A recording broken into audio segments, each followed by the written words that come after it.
Okay. I'm going to call this order of the public hearing and regular meeting to order November 18th, 2021.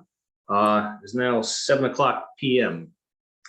Going to do the roll call. Mike Danello, Present. Jonathan Kastner, Present. Alan Parody. I'm here. Right. Stan Reinheimer, Here. Alex Strobel, Marion Stay, Here. and Christy Stroud. It looks like she hasn't made it yet. Okay, so Mike, I'm going to seat you for the open seat. Hold on one second.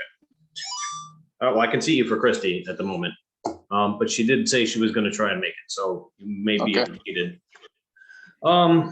And moving on to number 3, but actually I have to add something to this. I need a motion to add an executive session as number 11 for the purpose of pending legal action. So moved. That's Alan. Looking for a Yes. second. Looking for a second. I'll second. Stan. Dan. Mike. Yea or nay?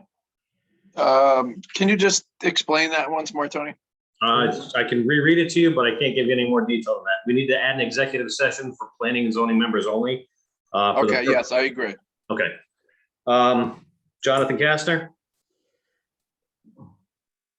Yes. All right. And Marion. Yes. All right. I will vote on that as well. So the agenda's been amended. Moving on to acceptance of applications. I didn't see anything new. John, there is nothing new, is there? I don't have anything new. With that, we will move on and open the public hearing. 7:02. Item A on the agenda, special permit application, town use for a farmer's market, farmer/craft market at 1 Church Street, map 57, lot 86. Applicant Paul Santowski, Town of Deep River. Is there somebody here for that? Okay. Mr. Chairman, I think it's Paul. Paul is on. Okay. I would It looks like the video froze. Yeah. All right. So while I mean, I'm assuming he's going to get back on. If you don't mind, I will. There's an email about it from Angus. So I don't know if I'll just read it in. So dear John and Tony, this note is written in support of the application for a farmer's market proposed to be located at the Deep River Congregational Church Field. Based on potential for community economic benefits from the farmer's market, the Deep River Board of Selectmen discussed, moved, and voted to co-sponsor this farmer's market at our October 26th meeting. We are hopeful that you are able to approve the application. Please feel free to contact me with any questions or concerns. Respectfully, Angus McDonald, First Selectman, Town of Deep River. That letter is dated November 18th, 2021. so go Mr. ahead. Chairman. Yep. So I would just note that this is being proposed as a special exception under the municipal buildings or uses category. So that is why the applicant was a private applicant and the church is a private applicant. However, the town of Deep River, in order to make it a municipal use, needed to sponsor it. So that was the purpose of that email. Gotcha. Thank you for that. All right. Still nothing. They're not back on yet. I don't see them in here. I see them. Yeah. It's under Tim. Oh, all right. There you guys are. Just want to elaborate a little bit on this, if you don't mind. Well, Paul planned to do this last year and has worked on the farmer's market in Ivoryton for a number of years. And so he has contacts with a number of vendors, both the farmer's market as well as craft people. And, and the church was very enthusiastic and felt that it was going to be a benefit to the town. We're right there on Main Street, and it would be an asset to them. You know, somebody wrote an article in the newspaper and said that they were concerned that all the proceeds were going to the church. Well, that's not the truth. Of course, there is going to be some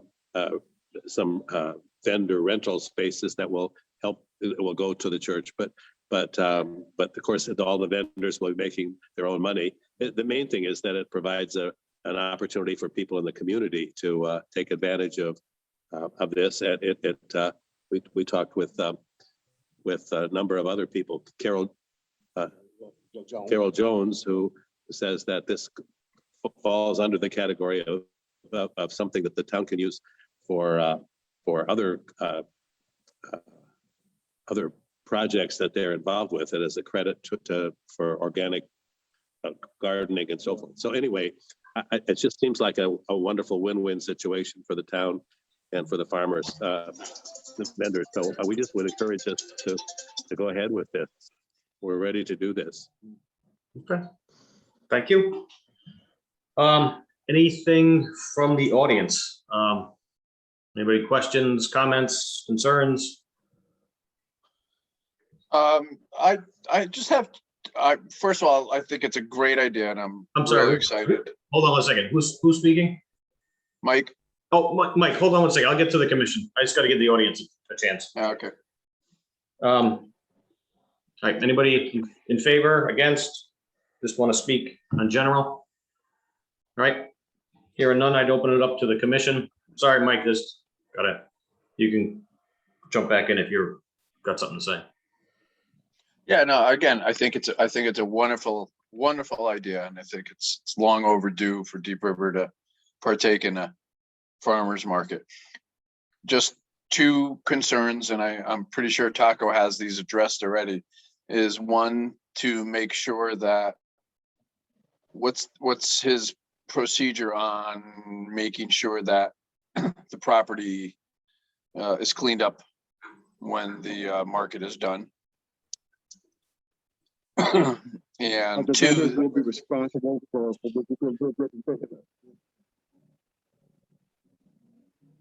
I'm sorry, could you repeat that? It's kind of muffled. Go ahead. Okay, the vendors will be responsible for the removal of their own trash, and plus, also there'll be trash barrels on the premises for customer use. And at the end of the event at 2:00, market manager would be in my team. We will scout the police to the grounds to make sure everything's been picked up as well. perfect.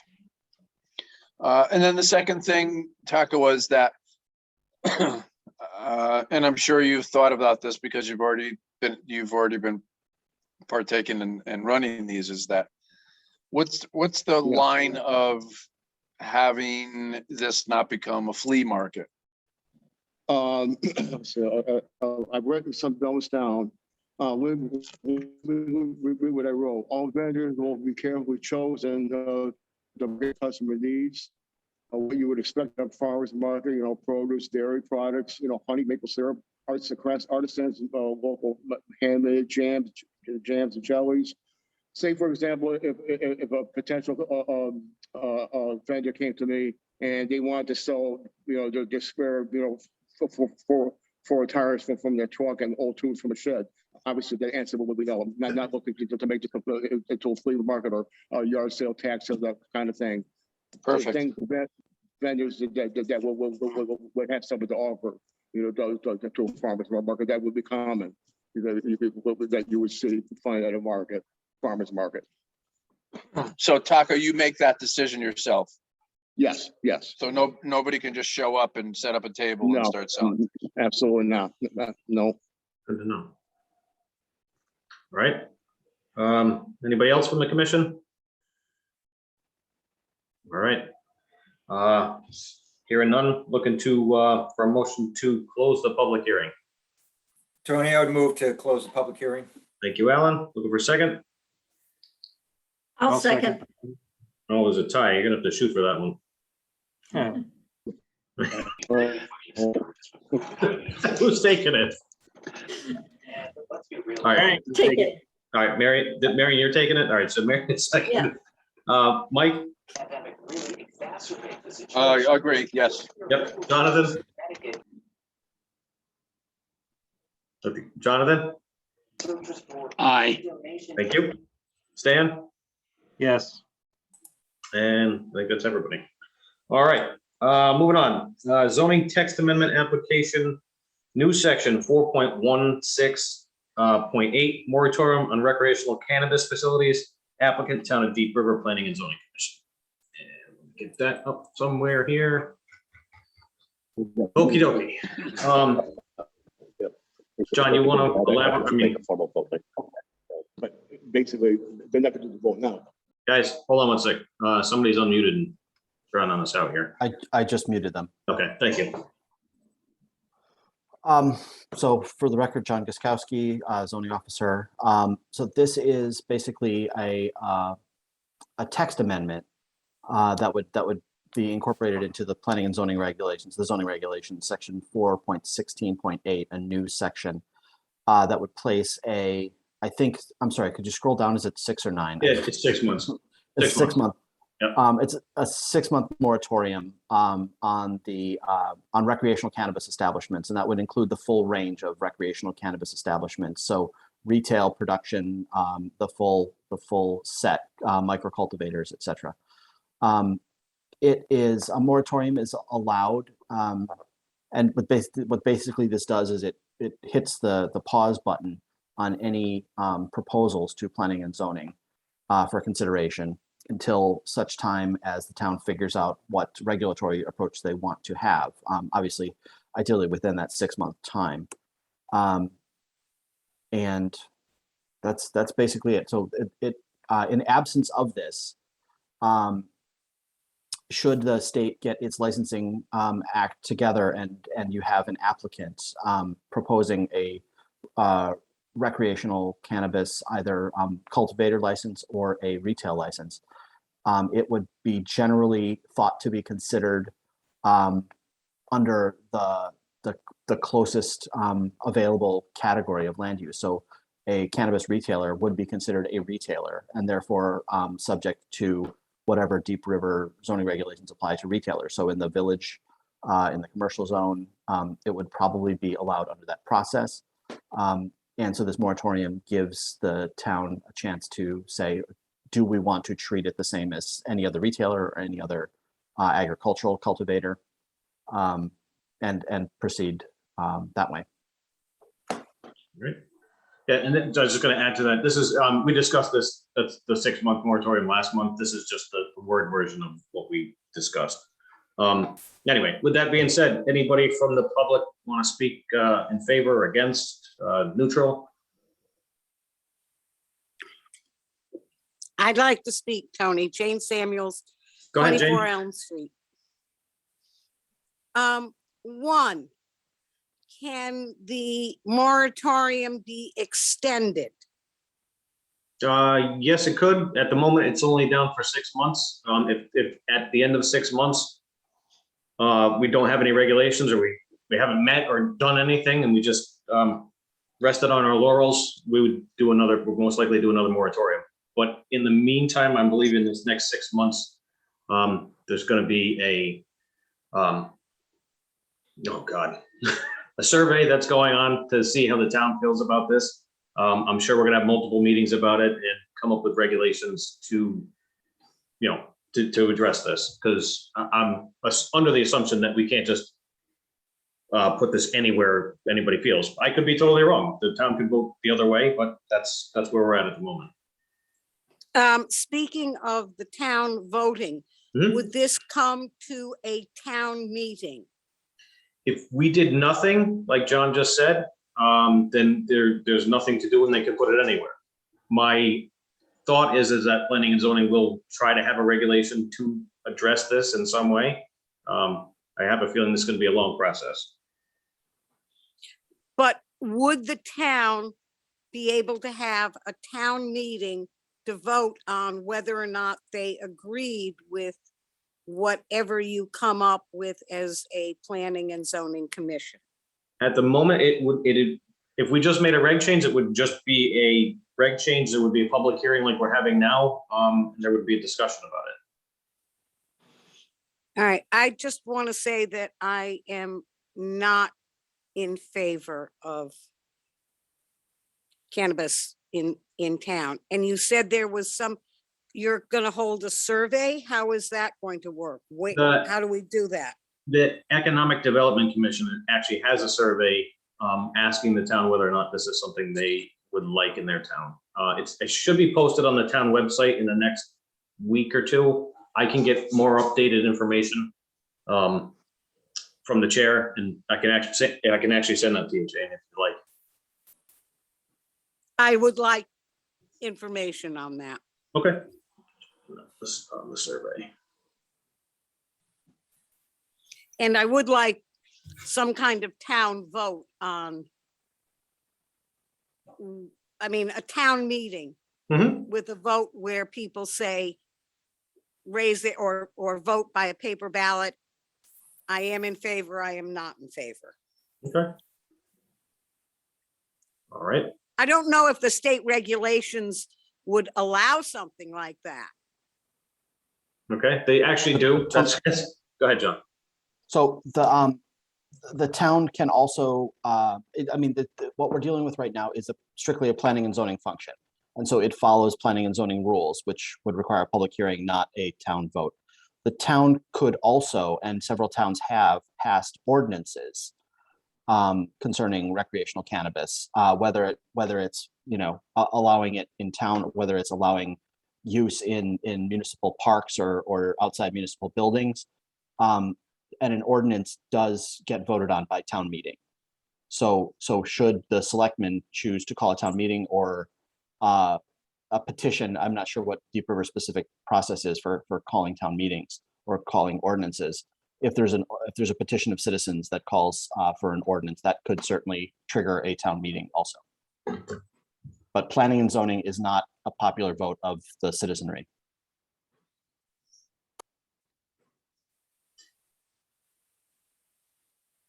All right. Anybody else? Questions, comments, concerns? Speak in favor, against? All right, if not, commission members. Anybody want to comment on this?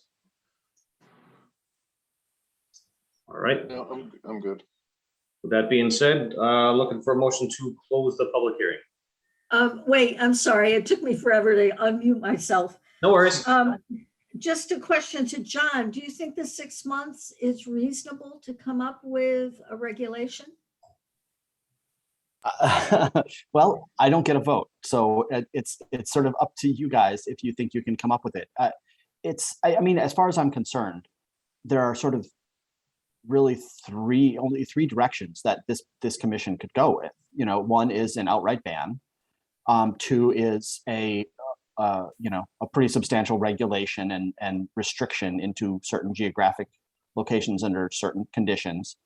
And the third is proceed with allowing it as retail. And I should note that state licensing law would restrict Deep River because of its population, its limited population, only get one licensee of each type ever. So if there's going to be a retail outlet for recreational cannabis there in Deep River, there would only be one, only one ever. Same with a micro cultivator. So, this is not a matter of, we're going to, turn the Main Street restaurant row into, sort of a cannabis corridor. There would be one. So, to just sort of temper the expectations of what it could mean.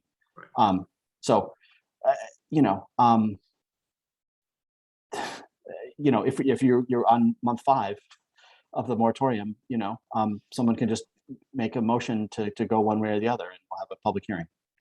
But I was gonna say, if we're 4 months in and we see that, we haven't done anything, like I said, we're resting on our laurels, we could just extend the moratorium. So, Is that legal, Tony? Is extending the moratorium legal? yeah, Yes. we're doing it now. it is, but I think you would, if someone wanted to challenge it, Right. An infinite extension of moratoriums starts to lose credibility because a moratorium is meant to be both time bound and purpose bound. So if it's not just hitting the snooze button, before you wake up. You have to show some good faith effort to resolve the issue. Anybody on the board, John, you included, know the sentiment of the surrounding towns? I can tell you that Chester is in a moratorium right now. Clinton has proceeded to outlaw it entirely from a zoning standpoint and from a town council standpoint. Essex is considering a moratorium.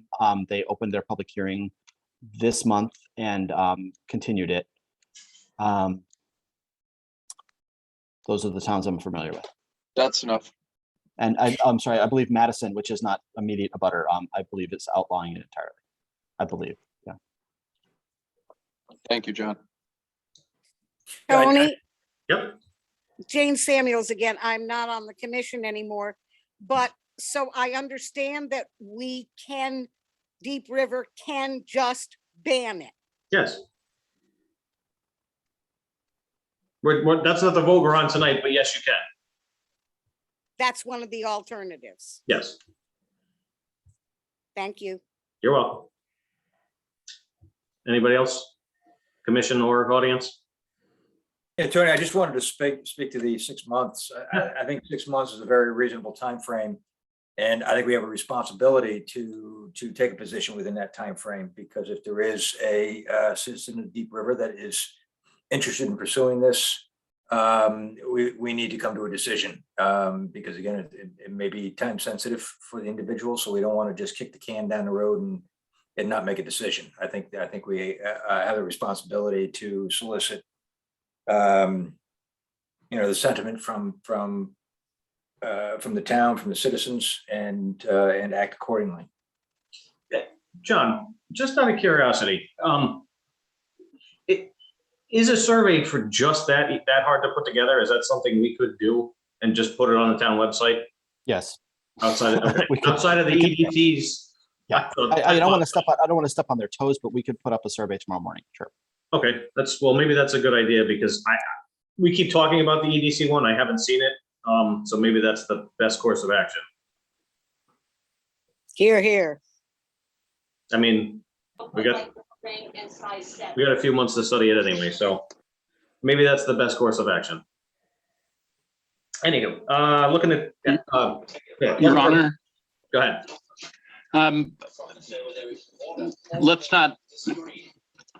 let's coordinate with the EDC.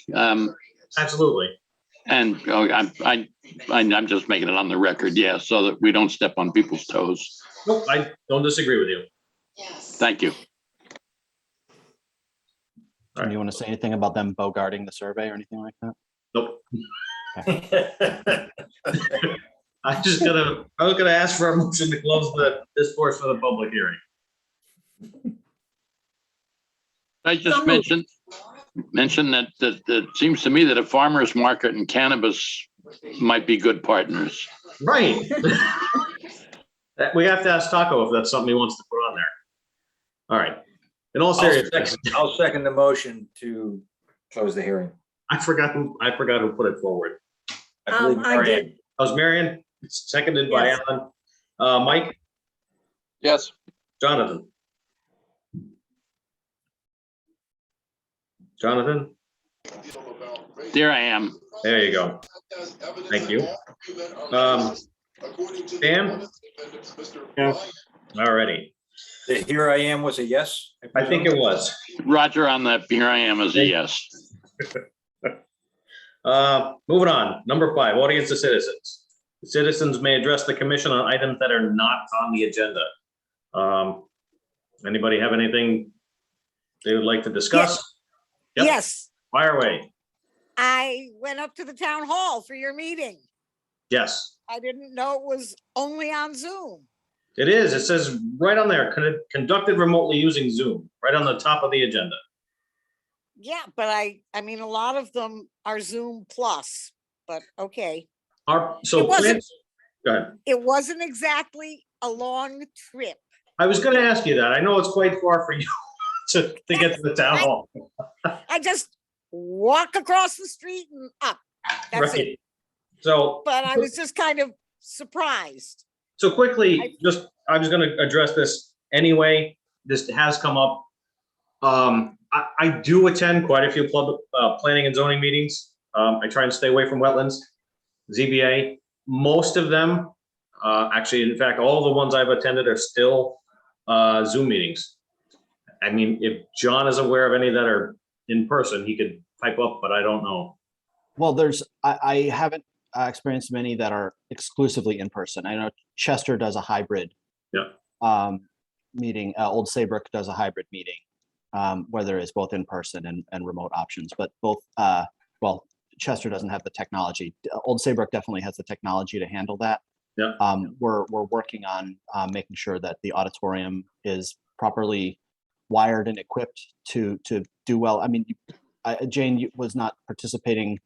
I don't know what that was, maybe 3 months ago, Tony, when we tried to run a hybrid meeting from the auditorium. It was just, That was good. it was a bit of a mess, having people try to crowd around a single laptop. So when the technology's in place, I think it'll be easier. Anyway, anybody else, audience or citizens? All right, hearing none, I'm gonna move on to approval of October 21st, 2021 regular meeting minutes. Actually, that should say regular meeting and public hearing, right? Yes. Everybody have a chance to read these? Anybody have any corrections or comments? If not, looking for a motion to approve. Actually, Tony, I don't believe that it was a public hearing last month. Oh, all right, I stand corrected. All right, how about this? Anybody have a motion to approve the regular meeting? Motion to approve. Thank you, Mike. Looking for a second? I'll second, Stan. Thank you, Stan. Jonathan? I'm gonna abstain because I wasn't here. Oh, that's right, thank you. Alan Yes.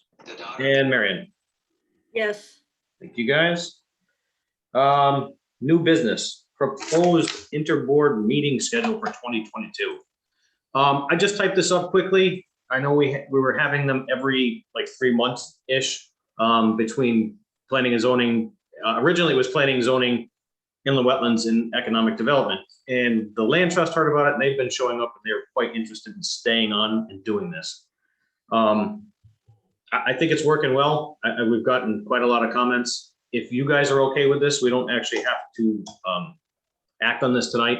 I'd like, if you guys see the meeting dates and think this is fine, I'd like to send it to economic development, inland wetlands, and the land trust, just so they can eyeball it too and go, no, what are you, crazy?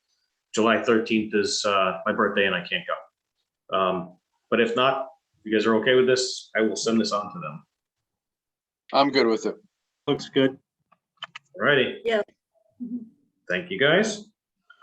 All right, moving on, old business. Back to the special permit application, town use, farmers and craft market, 1 Church Street, map 57, lot 86, applicant Paul Santowski. The town of Deep River is the co-sponsor. Anybody want to comment on this? Anybody have any questions? If not, looking for motion to approve. Tony, I'd make the motion to approve. Thank you, Alan. Looking for a Second. second. I think everybody just seconded it. We can just get one. Does that stand? Sure. Okay.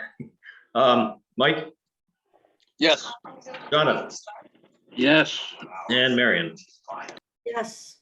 Fantastic. All right, you guys are approved. I'm looking forward to this. Thank you very much. Thank you. Thank you, guys. Thank you. Can we give reasons? It just seems like a use that fits the area. Yeah, There's, there's plenty of parking, traffic. I mean, there are people at Dunkin' Donuts, but traffic seems to be okay in the area. It just seems like a good fit.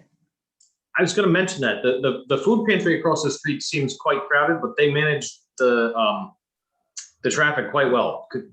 Once you get onto Church Street, it's easy parking and everything. So no, I think that's fantastic. Like I said, I can't wait to check it out. So.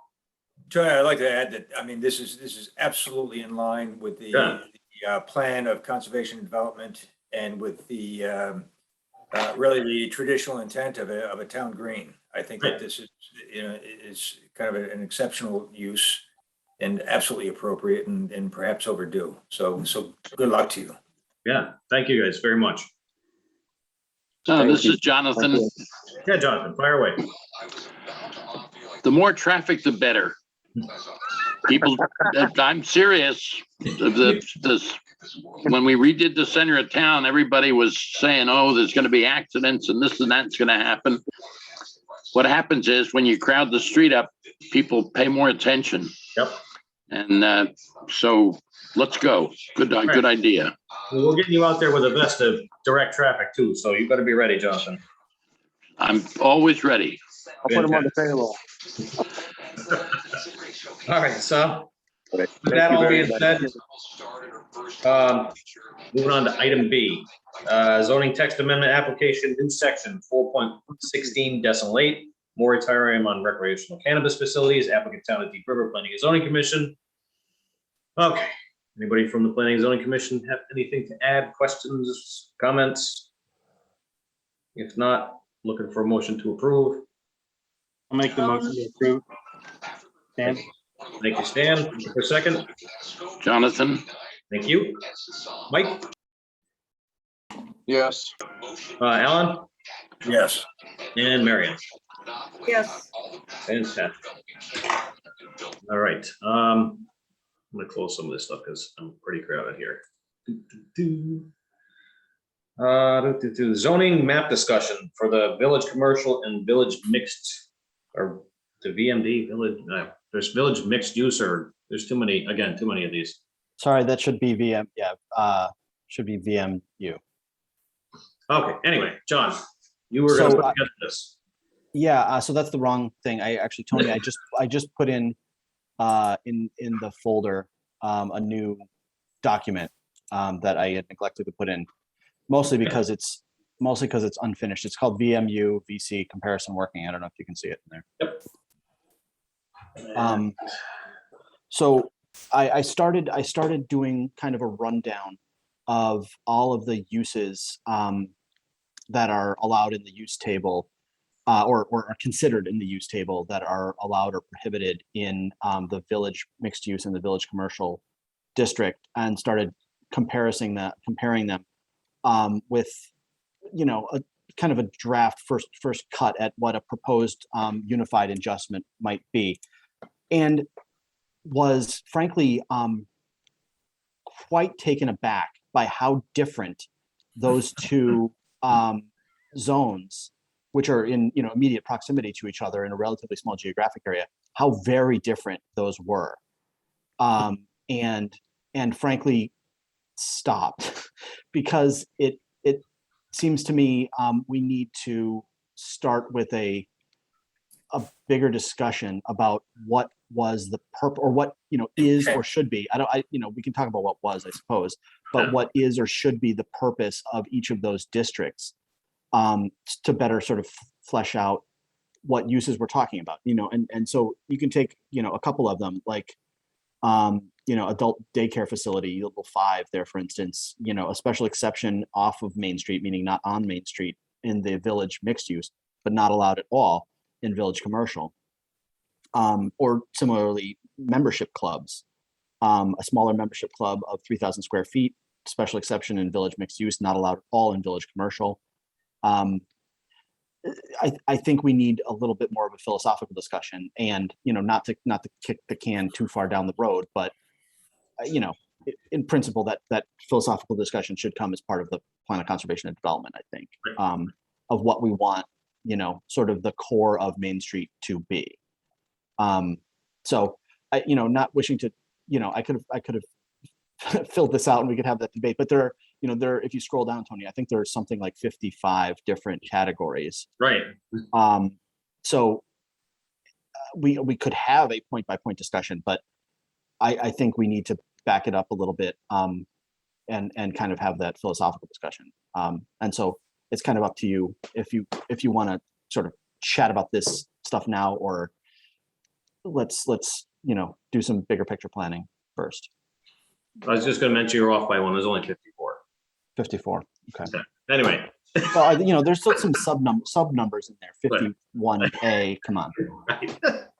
Anywho, no, I did, I was scrolling through this earlier too, and, on the cheat sheets, and there are quite a few different different things in there, and they're all, like you said, very different. So it's good to get that in front of everybody.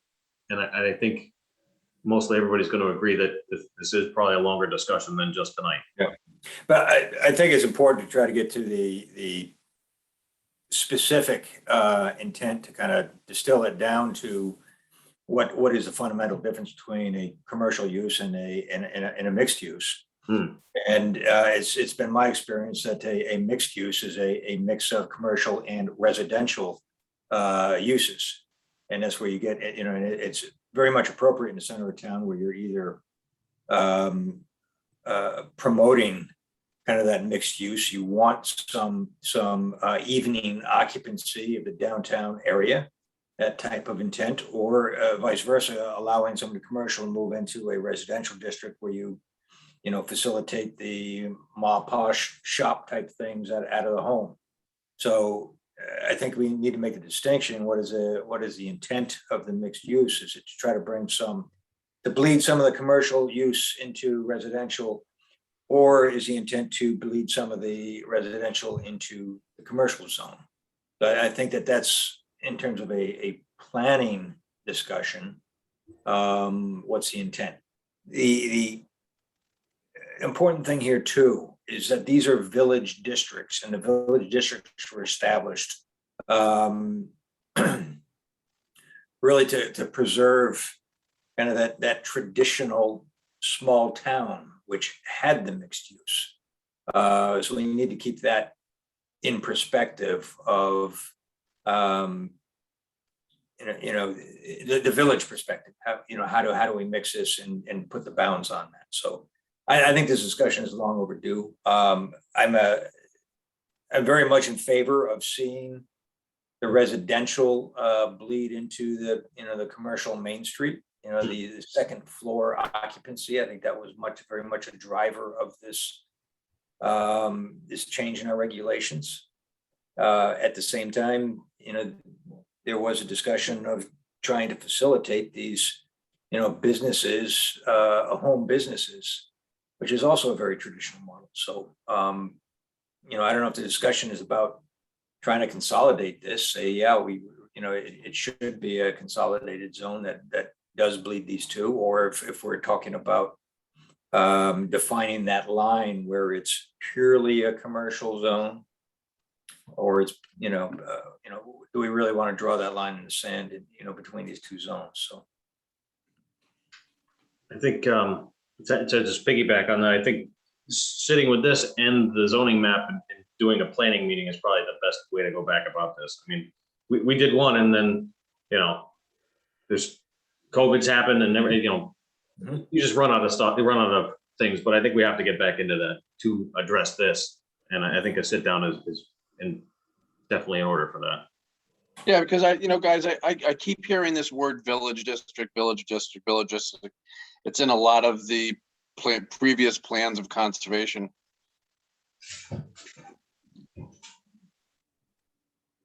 Still there, Mike? You cut out.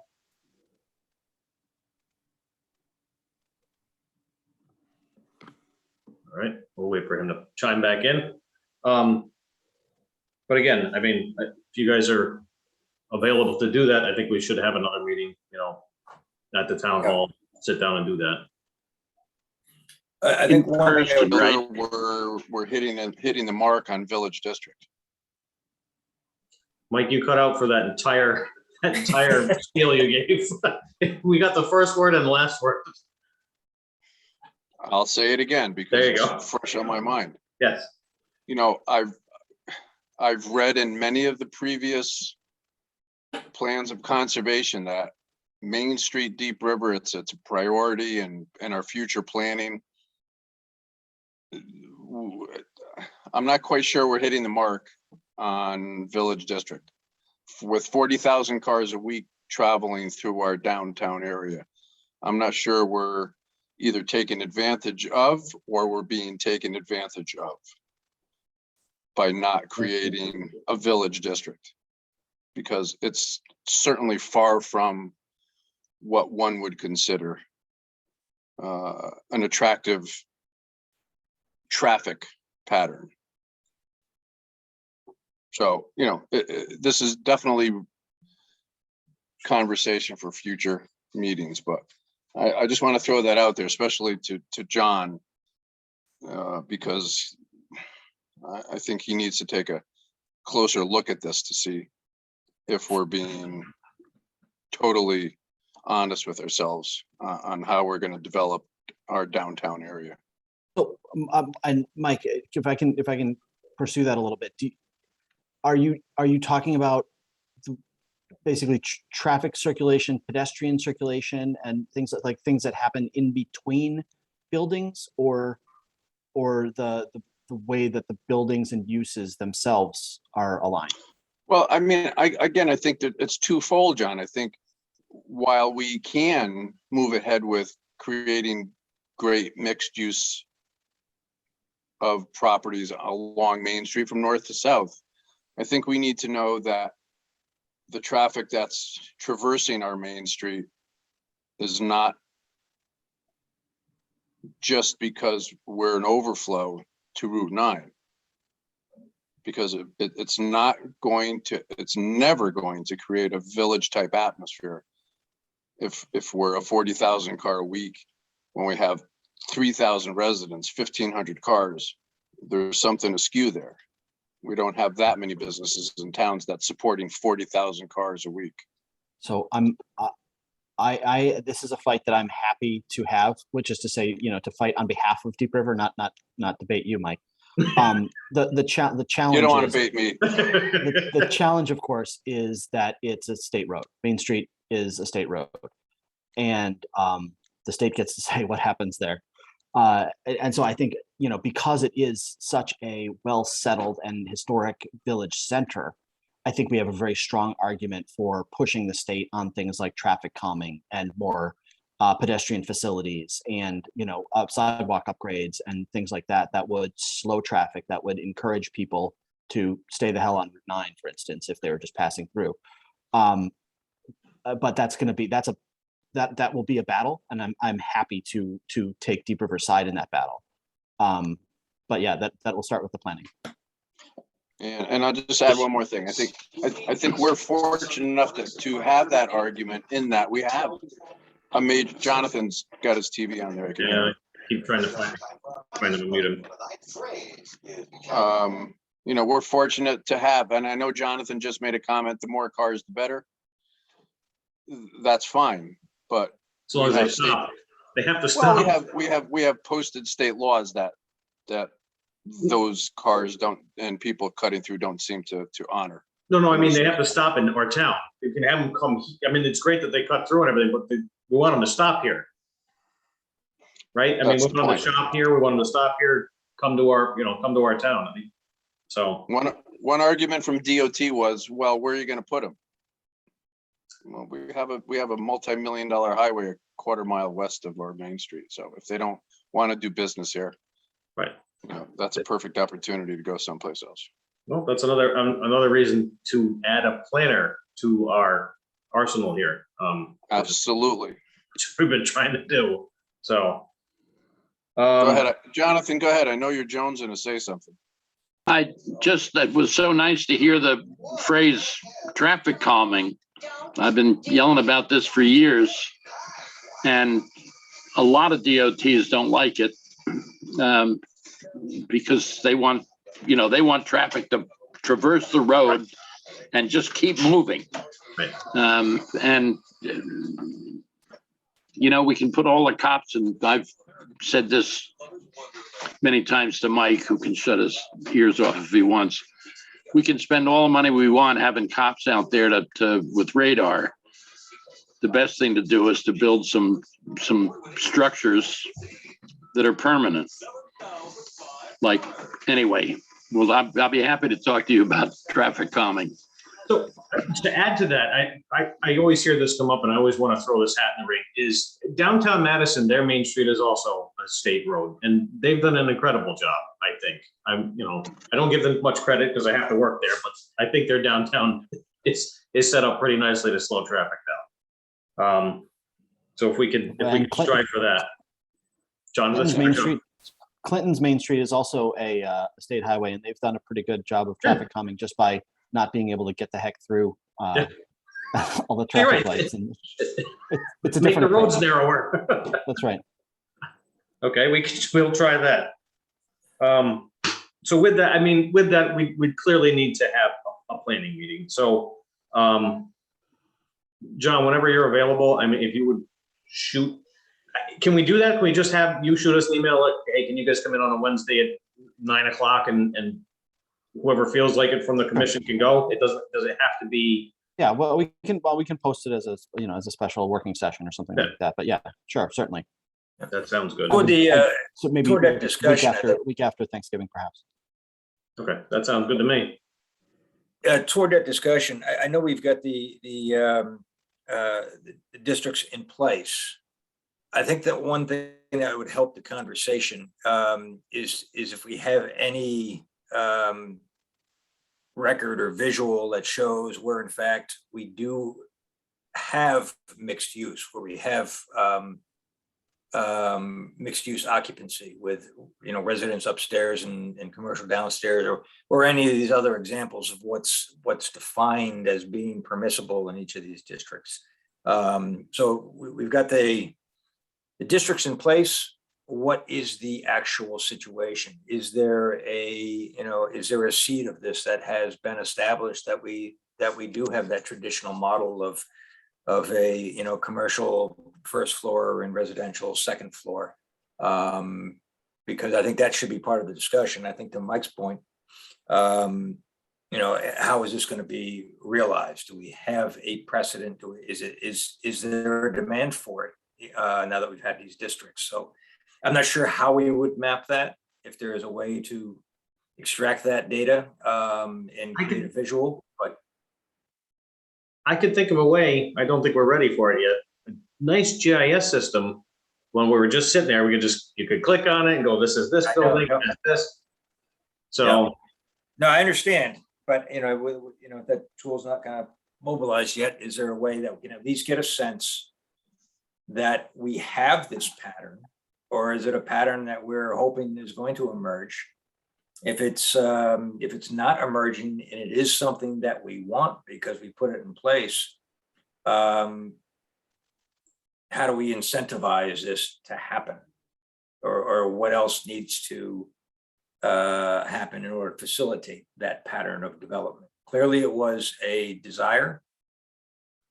If it's not happening, let's figure out how, and maybe this is something that needs to be a discussion with economic development as well, is, they may need to weigh in on what the incentive is to realize this pattern of development. So. And I don't, because I know everybody wants to get out, but I've always said the foundation of creating community talking there is you have to start street as a place where people want to come, not just cut through. Right. We're not the surrounding towns. We're on a main.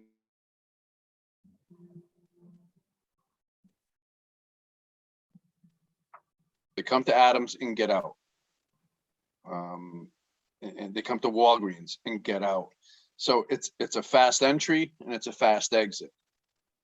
The more intimate our Main Street becomes, I think it'll become more attractive for small businesses to be able to come in and say, I want to do business in Deep River. Right. Whether it's a doctor's office on the second floor, whatever your imagination can muster up. But I think we need to create the foundation first. Oh, I agree. All right, so, I don't think there's an action to take on this except for setting up a meeting for planning purposes. We could debate this all night, but we don't have everything in front of us, so. If you guys are good with that, I'll move on to the next item on the agenda. Sorry to take up so much time. No, we all know it's got to get done, so we just have to make the time and do it. And I think after Thanksgiving is a great time to start, so. With that, discussion on the accessory apartment regulations. John? He doesn't want to talk to me. Sorry, yep, sorry, no, I was just No. setting a calendar reminder to schedule a planning session. No worries. Okay, so could you bring up the other screen?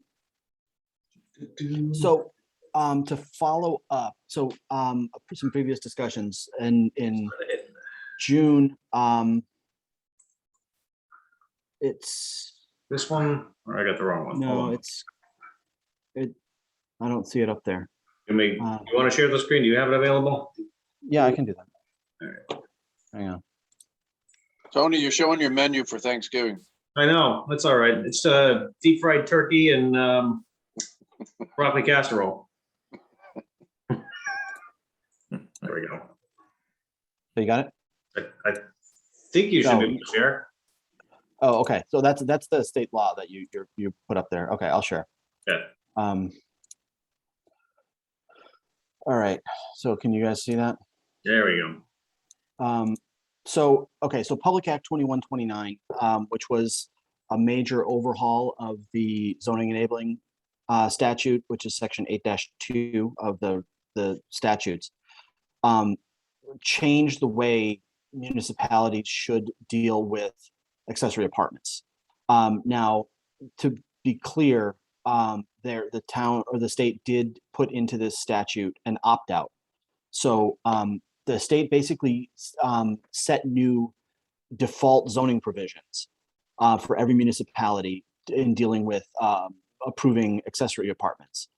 If the town does nothing at all, come January 2023, 13 months from now, the state default regulations will take effect in every municipality.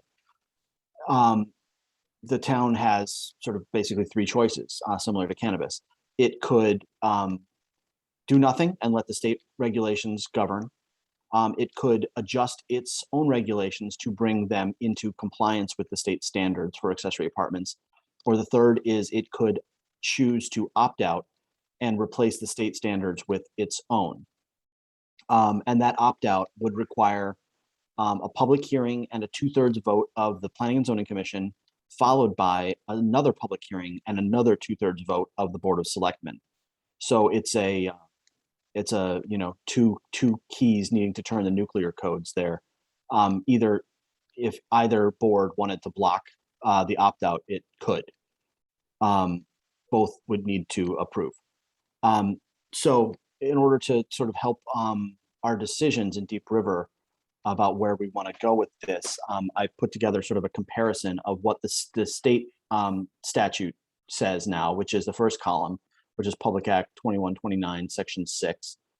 The middle column is what the town's current accessory apartment regulations are, which is Section 7B.11, and then a little bit of commentary on the discrepancy.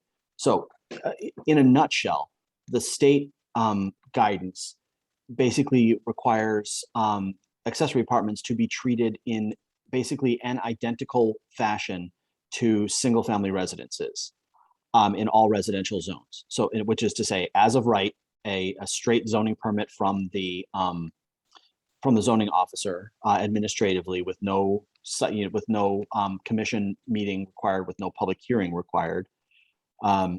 Obviously compliant with public health codes, septic systems, wells, building codes, and all the same.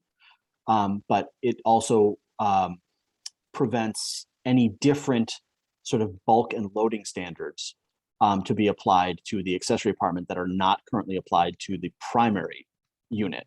So if you have, 30-foot setbacks and 20% max coverage for the primary unit, the same set of setbacks and coverage would apply to the accessory unit. Furthermore, the accessory unit, again, I'm talking about the state standard, can be either attached, meaning within the existing structure, as within the current structure, as an expansion to the current structure, or as a separate detached unit. And again, that detached unit would be considered the same sort of accessory structure as any other, which is to say, the same setbacks apply, the same coverage ratios would apply. And there are no special categories there. The state does not, would not allow communities to require that accessory apartments be affordable. It does place a cap of no more than 30% of the floor area of the principal dwelling or 1,000 square feet, whichever is less. Does not cap the number of bedrooms nor occupants. That would be governed by public health code. It does not require any additional height, landscaping, architectural standards that, again, don't apply to the principal dwelling. So in the case of our village districts, if you're building a principal dwelling, you have to go to the design advisory board. So this state law, if went into effect in Deep River, would allow that the same design advisory board to review and comment upon the design of the accessory unit as well. But you couldn't, it's a what's good for the goose is good for the gander situation. You couldn't have one or not the other. It doesn't allow towns to require an interior passageway, requiring an extra exterior door, except for fire code, or more than one additional parking space. It also prohibits familial relationship of the dwellers, which is to say, you can't require that the apartment be occupied by a relative of the primary unit. However, it is silent on owner occupancy of either the principal or secondary unit. And then finally, towns cannot require periodic permit renewal, and a number of towns like Deep River does require an annual certification currently for that unit, and the state law, if it went into effect in Deep River, would prohibit that. So all of that, so that's overview of the state law. I'm happy to stop and answer questions right now, but I can go into where we are. I got two questions for you. One, Yeah. the village district, is that a residential district? Village residential is, and village mixed use would be. So it's Okay. basically anywhere a single family residence is allowed. Okay, I wasn't sure if village mixed use was. Yeah. Um, So for instance, I think in our general commercial district, even though there are residences there, I don't think residences, single family residences are allowed in general commercial. So that would not apply there. When do we have to act on this by? January 1st, 2023. Actually, I don't think we have to act on it, right? It would just be implemented. Well, it And- would, yes. Yeah, we have to. The we have reason I to- say that is in my opinion, what is being proposed, I think is superior to what we have in our regulations. I'm kind of in favor of what is proposed by the state. I believe far more equitable, especially for the property owner.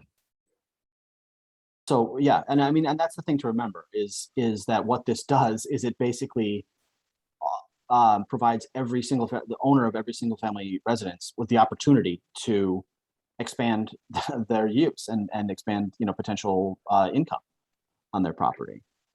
Yes, and what this is it's strictly enabling. It does not require anybody to build anything. Right. It's strictly enabling. Right.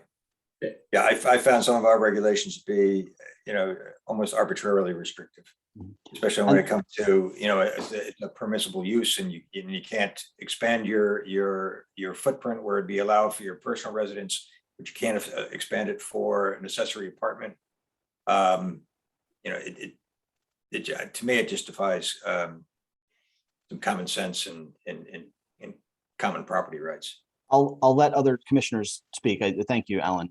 But the two things I wanted to point out, I think the two primary discrepancies between our current regulations, let's say three, the current discrepancies between current regulations and the state standard are: number one, currently you require a site plan, which is to say a visit to the commission for review of a special permit. That's one. Two is you basically only you disallow any increased footprint. So an accessory apartment can go into the existing structure as long as you don't expand the footprint of the existing structure, meaning you couldn't do an addition. It could go into a accessory building, but that accessory building has to have been there for at least 10 years. So the current reg of the town would prevent you from building a new cottage in the backyard, for instance. You could build a barn, leave it there for 10 years, and then convert the barn to an accessory structure, accessory apartment under the current regs. And then the third is it requires, the town currently requires, there are some additional, design features that it requires, but it also requires an annual certification, which is administratively a nightmare and also, in contravention of the proposed state statute. So those are the three major changes, which again, the town could choose. And I should also clarify that there's basically the window between now and January 1st, 2023 is the only window. You can't let these go into effect in 2023 and then, in 2024 decide you're opting out. Right. It's basically now we have a year to opt out, or forever hold our peace. I want to add that, so when we first mentioned these back when they first come out, we didn't really address it, but Alan made a good point. He said, historically, this is how people lived. You had your grandmother lived in the accessory apartment behind your house. And I think that's huge. I'm in favor of allowing more accessory use. But anyway, that's just me. Anybody else? That's it. Was there walking back a step? How did this become on our radar? Was there something in particular that these new zoning regs were trying to accomplish for the future? Are you talking statewide, Mike? Yes. So there's a number of housing advocates that have been pushing for a sort of a statewide recognition that our zoning regulations are exclusionary and discriminatory for 50 plus years, basically since the Fair Housing Act went into effect in the early 70s, late 60s. And there's been a number of lawsuits in places like Woodbridge, which is incredibly exclusionary in terms of its large lot, single family only zoning.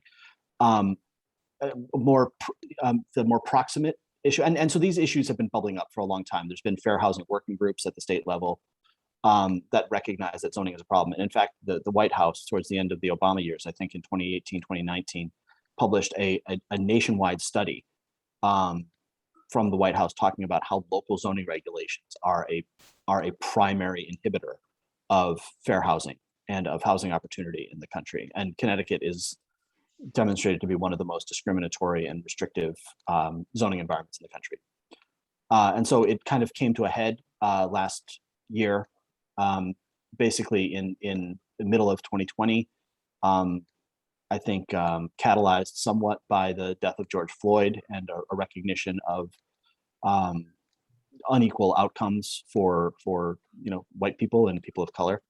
And so there was a kind of a groundswell of housing equity support that turned into, at the beginning of this legislative session, which started in January of 2021, zoning reform. And this is where we ended up. And it's a much longer story than that, but I'm sure it is, but I yeah. appreciate you stepping it back. So, I mean, I did stay at a Holiday Inn Express last night, but I didn't quite understand. I was going to say, nicely done, John. That was, I think you summed that up well from having watched a lot of that myself. Thank you. Thank you, John. Anybody else have anything to add? No, huh? All right. So I'm assuming everybody's on the same page with that we're just going to let the state accessory apartments move forward. I don't think we have to act on this, right? We just have to not act. Oh, Let me just If I- ask one question in regard to that. If we were to amend our regulations in line with the recommendations here, but nuanced, that would allow us the provision then in the future to adjust it if necessary. Is that correct, John? I think as long as your regulations are not in direct contravention of the state guidance, yes, you can certainly add more nuance Right. to your local reg. And frankly, Mr. Chairman, I think it would be much cleaner to adjust your regulations in conformance with the state standard, because if you left them as is, some future and let's say just slightly less competent than your current CEO, when asked about an accessory apartment, you might stop looking, might look at the zoning regulations and say, nope, sorry, you can't do it, and stop there, and not remember or know that there's the state law that overrides it. I think it's just cleaner to fix the reg. Yeah, I think we should be proactive but I do want to express my opinion that I'm very much in favor of the recommended standard modification. I do think it's a better regulation than our current, so. I agree. But I gotta step back for a second because John it sounded like he was trying to get it out of here. So What I'd suggest is actually that if you guys want to charge me with a proposed amendment to our current section 7B11, that would bring us into compliance with state standard. That would be the next step, I think. that sounds good to me, but you're still not leaving. I'm just saying in the future, if someone The far comes future, into this, right? into this position that doesn't quite remember that Yes. 21 Public Act 2129 happened. Okay. Yeah, I'm in favor of that. Is that a motion that we just made? Anybody? We're making an emotion to, It sounds like Stan was making the motion that John just came with.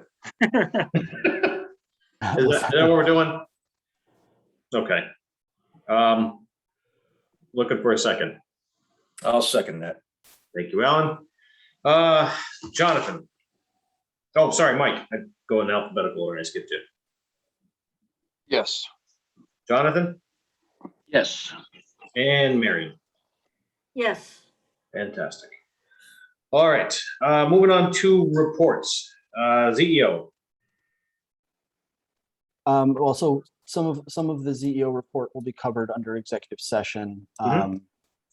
We did also, I mean, it's been fairly steady, mostly the standard sets of types of permits and complaints. Decks, sheds, additions, a couple of single family residences. We went ahead and were able to process a couple of those rear lots that you recently passed in site plan. Some of the work was spent this month in doing some of this work, the village mixed use, village commercial comparison, that somewhat truncated effort. This reg comparison. I would note that there was a complaint that came in today. We have gotten some complaints about Rusty Rail. Let's just bring that up. Yeah. And I'm sorry, let me stop sharing.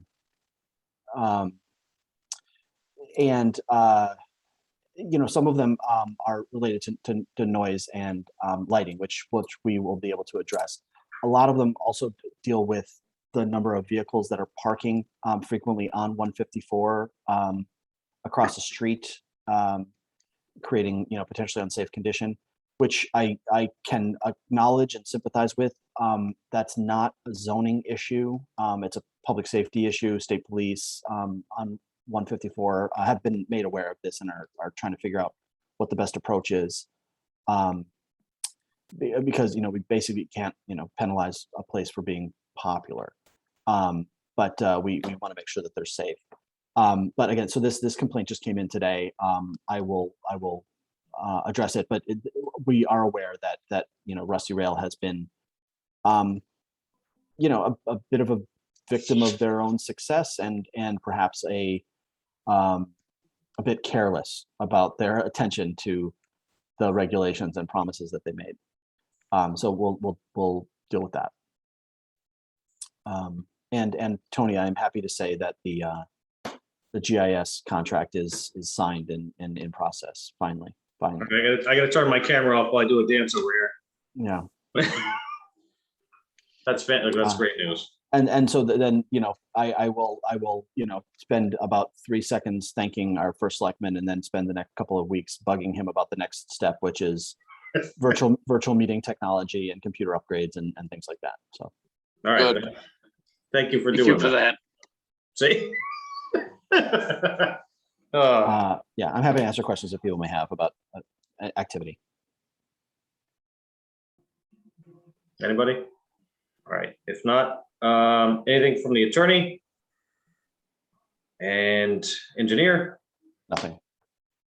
And the chairman, I'm gonna switch to another letter that came in.